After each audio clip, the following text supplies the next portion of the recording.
तो चलिए दोस्तों, आज चलते हैं आज के ताज़ा और बड़ी अपडेट में। लेकिन दोस्तों, अपडेट में चलने से पहले आपको बता दें कि अभी तक आपने इस चैनल को सब्सक्राइब नहीं किया है तो चैनल को सब्सक्राइब कर लें, साथ ही बेल आइकन को भी दबा लें। तो चलिए दोस्तों, चलते हैं पहली और बड़ी अपडेट की ओर। रेहड़ी पटरी वालों के लिए आया बड़ा अपडेट। खान पान को लेकर सरकार ने कही ये बातें। जी हाँ दोस्तों, दरअसल दोस्तों आपको बता दें कि सरकार रेहड़ी पटरी पर बिकने वाले खान पान के लिए सामान की गुणवत्ता सुनिश्चित करने के लिए रेहड़ी पटरी विक्रेताओं के नियमन के बारे में सोच विचार कर रही है। वहीं उद्योग एवं आंतरिक व्यापार संवर्धन विभाग DPIIT के सचिव राजेश कुमार सिंह ने यह जानकारी देते हुए कहा कि रेहड़ी पटरी पर बिकने वाले खान पान का नियमन कर पाना मुश्किल काम है, लेकिन इस दिशा में प्रयास करने की ज़रूरत है।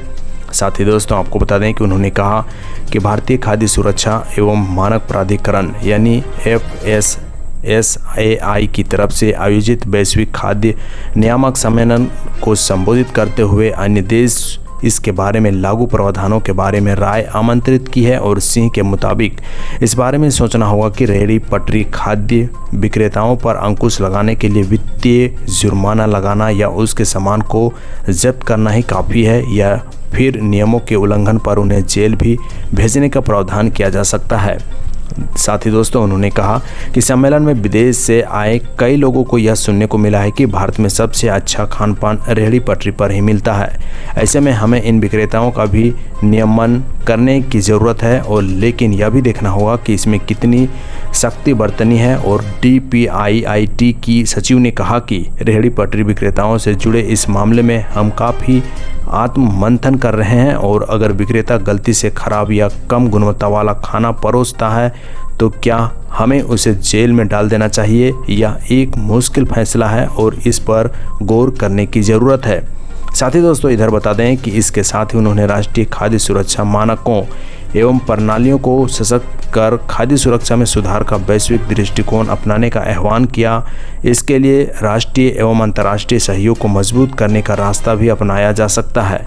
साथ ही दोस्तों आपको बता दें कि इधर तो चलिए दोस्तों, इसी के साथ चलते हैं अगली और बड़ी अपडेट की ओर। मोदी सरकार का आया बड़ा फैसला, अब सस्ते में मिलेगा चावल, बंद कर दिया एक्सपोर्ट। जी हाँ दोस्तों, दरअसल दोस्तों आपको बता दें कि मोदी सरकार ने आगामी त्यौहार के दौरान घरेलू आपूर्ति बढ़ाने और खुदरा कीमतों को काबू रखने के लिए गैर बासमती सफेद चावल के निर्यात पर प्रतिबंध लगा दिया है। वहीं खाद्य मंत्रालय ने एक बयान में कहा कि गैर बासमती उसना चावल और बासमती चावल की निर्यात नीति में कोई बदलाव नहीं होगा। वहीं कुल निर्यात में दोनों किस्मों का हिस्सा बड़ा है। वहीं देश में निर्यात होने वाले कुल चावल में गैर बासमती सफेद चावल की हिस्सेदारी लगभग 25% है। साथ ही दोस्तों आपको बता दें कि भारत से गैर बासमती चावल का कुल निर्यात वित्त वर्ष यानी पिछले साल 2022 और 23 में 42 लाख डॉलर का हुआ था, जबकि इससे पिछले वर्ष में निर्यात 26.2 लाख डॉलर का था। वहीं भारत के गैर बासमती चावल निर्यात के प्रमुख गंतव्यों में थाईलैंड, इटली, स्पेन, श्रीलंका और संयुक्त राज्य अमेरिका शामिल है।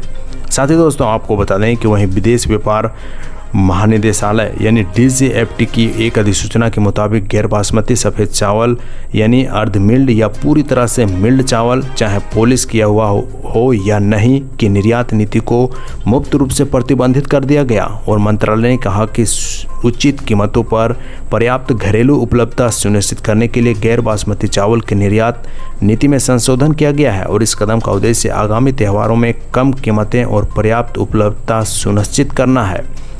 साथ ही दोस्तों आपको बता दें कि इधर इस किस्म का निर्यात पिछले वर्ष 2022-23 के लिए सितंबर मार्च की अवधि में बढ़कर 42.12 लाख टन हो गया था। साथ ही दोस्तों आपको बता दें कि बयान में आगे कहा गया कि निर्यात में इस तेज वृद्धि का कारण भू राजनीतिक परिदृश्य, अल नीनो धारणा और अन्य चावल उत्पादक देशों में विषम जलवायु की परिस्थितियों आदि के कारण अंतर्राष्ट्रीय कीमतों में आई तेजी हो सकती है। वहीं गैर बासमती सफ़ेद चावल के निर्यात पर प्रतिबंध से देश में उपभोक्ताओं के लिए कीमतें कम होगी। हालांकि गैर बासमती चावल यानी उसना चावल और बासमती चावल की निर्यात नीति में कोई बदलाव नहीं हुआ है। तो चलिए दोस्तों, इसी के साथ चलते हैं अगली और बड़ी अपडेट की ओर। सीनियर सिटीजन को अश्विनी वैष्णव ने दिया बड़ा तोहफा, किराए में छूट पर आया बड़ा अपडेट, ट्रेन में फ्री मिलेगी ये सुविधाएं। जी हाँ दोस्तों, दरअसल दोस्तों आपको बता दें कि ट्रेन से सफ़र करने वालों के लिए रेलवे की तरफ से समय समय पर कई अपडेट दिए जा रहे हैं, और अब रेलवे ने सीनियर सिटीजन्स को बड़ी खुशखबरी दे दी है। अगर आप भी सीनियर सिटीजन्स और ट्रेन से सफ़र करते हैं तो आपको भी रेलवे की तरफ से कई सुविधाएं मिलने जा रही है। दोस्तों, आपको बता दें कि रेलवे ने संसद में जानकारी देकर बताया कि विभाग की ओर से हर दिन करीब 10,000 से ज़्यादा ट्रेनें चलती है और इसमें देश के वरिष्ठ नागरिकों की कई तरह की सुविधाएं मिलती है। वहीं रेल मंत्री अश्विनी वैष्णव ने लोकसभा में वरिष्ठ नागरिकों को मिलने वाली सुविधाओं के बारे में बड़ी जानकारी दी थी, जिसके बारे में सभी लोगों को पता नहीं होता है। साथ ही दोस्तों, आपको बता दें कि अश्विनी वैष्णव ने जानकारी देते हुए बताया कि सीनियर सिटीजन्स को ट्रेन में कन्फर्म लोअर बर्थ की सुविधा मिल रही है। इसके लिए रेलवे में अलग से प्रोविज़न बता दें और 45 साल से ज़्यादा उम्र की महिला यात्री को लोअर बर्थ के लिए कोई भी ऑप्शन सेलेक्ट नहीं करना होगा। वहीं रेलवे की तरफ से इन यात्रियों को अपने आप ही लोअर बर्थ मिल जाएगी। साथ ही दोस्तों, इधर रेलवे की ओर से मिली जानकारी के मुताबिक सीनियर सिटीजन्स में 45 साल से ज़्यादा उम्र की महिलाओं और गर्भवती महिलाओं को स्लीपर कैटेगरी में 6 लोअर बर्थ रिजर्व है और इसके साथ ही 3 AC में प्रत्येक कोच में 4 में से 5 लोअर बर्थ यानी 2 AC में प्रत्येक कोच में 3 से 4 लोअर बर्थ को निर्धारित किया गया है।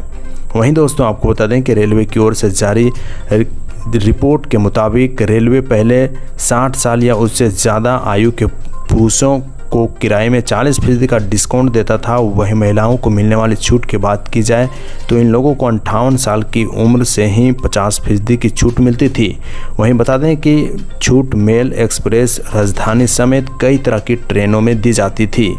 तो चलिए दोस्तों, इसी के साथ चलते हैं अगली और बड़ी अपडेट की ओर। सीमा हैदर के पास मिले 5 पाकिस्तानी पासपोर्ट, कैसे पहुंची नेपाल, कहां रुकी, किसने की भारत में घुसने में मदद।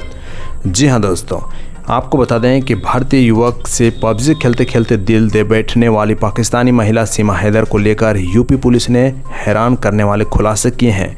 वहीं उत्तर प्रदेश आतंकवाद विरोधी दस्ते यानी यूपी ATS ने सीमा हैदर से 2 दिनों तक पूछताछ की है। इसके बाद पुलिस ने कहा कि उन्होंने उसके पास से 5 पाकिस्तानी पासपोर्ट, 1 पासपोर्ट जिसका अभी तक इस्तेमाल नहीं किया गया है और इसके अलावा एक पहचान पत्र भी मिला। वहीं यूपी के पुलिस महानिदेशक DGP के कार्यालय के अनुसार सीमा के पास से मिले 4 मोबाइल फ़ोन और 2 वीडियो कैसेट के साथ इन दस्तावेजों की भी जाँच चल रही है। वहीं DGP दफ्तर के मुताबिक जहां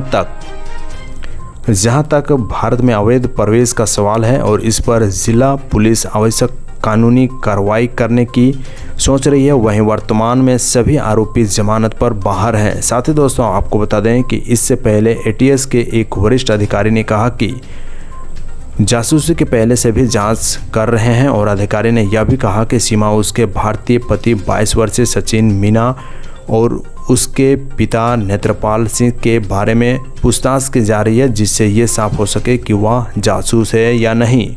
साथ ही पाकिस्तानी महिला ने भारत में आने के लिए जो रास्ता अपनाया उसके बारे में जानकारी देते हुए DGP दफ्तर द्वारा जारी नोट में कहा गया कि 10 मार्च को सीमा हैदर पाकिस्तान से मिलने के लिए कराची एयरपोर्ट से फ्लाइट पकड़कर संयुक्त अरब अमीरात के शारजाह एयरपोर्ट पहुंची थी और फिर वहां से 15 दिन के पर्यटक वीज़ा पर नेपाल के काठमांडू एयरपोर्ट पर पहुंची और 17 मार्च को वह उसी रास्ते में नेपाल से वापस पाकिस्तान चली गई।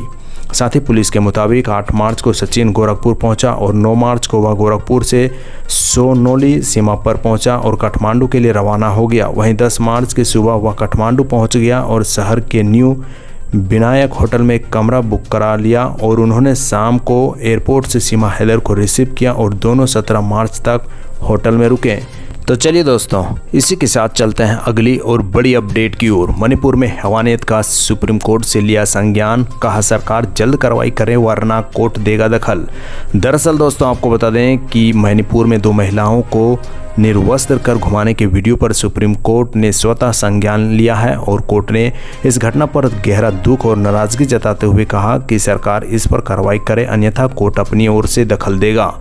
वहीं कोर्ट ने सरकार से पूछा कि उसने दोषियों को लेकर क्या कार्रवाई की है। वहीं सरकार की ओर से कोर्ट को आश्वस्त किया गया कि वो इसको लेकर गंभीर है और कोर्ट 28 जुलाई को सुनवाई करेगा। साथ ही chief justice of India DY Chandrachud की अध्यक्षता वाली बेंच ने अपनी चिंता को जाहिर करने के लिए अटॉर्नी जनरल और R Venkataramani, solicitor general Tushar Mehta को कोर्ट में बुलाया और आज सुनवाई शुरू होते ही चीफ जस्टिस ऑफ इंडिया ने कहा कि जो कुछ भी वीडियो में नजर आ रहा है उसे हम बहुत आहत हैं और हिंसा में महिलाओं को निशाना बनाने की इजाज़त नहीं दी जा सकती है और ये सीधे तौर पर संविधान का और मूल अधिकारों का हनन है। साथ ही चीफ जस्टिस ऑफ इंडिया ने कहा कि वीडियो भले ही मई का हो लेकिन उससे कोई फर्क नहीं पड़ता, जो कुछ हुआ उसकी कतई इजाज़त नहीं दी जा सकती है। वहीं सरकार उसने दोषियों को गिरफ्तार करने के लिए क्या कदम उठाएं और भविष्य में ऐसी घटनाओं को रोकने के लिए क्या कदम उठाएंगे। साथ ही कोर्ट में मौजूद सॉलिसिटर जनरल तुषार मेहता ने इस घटना पर दुख जाहिर किया और मेहता ने कहा कि सरकार इस घटना को लेकर संजीदा है और हम कोर्ट की ओर से जाहिर चिंता को समझते हैं। वहीं वीडियो के सामने आने के बाद से ही सरकार दोषियों के खिलाफ कार्रवाई करने के लिए गंभीर कोशिश कर रही है और हम कोर्ट को जानकारी दे देंगे।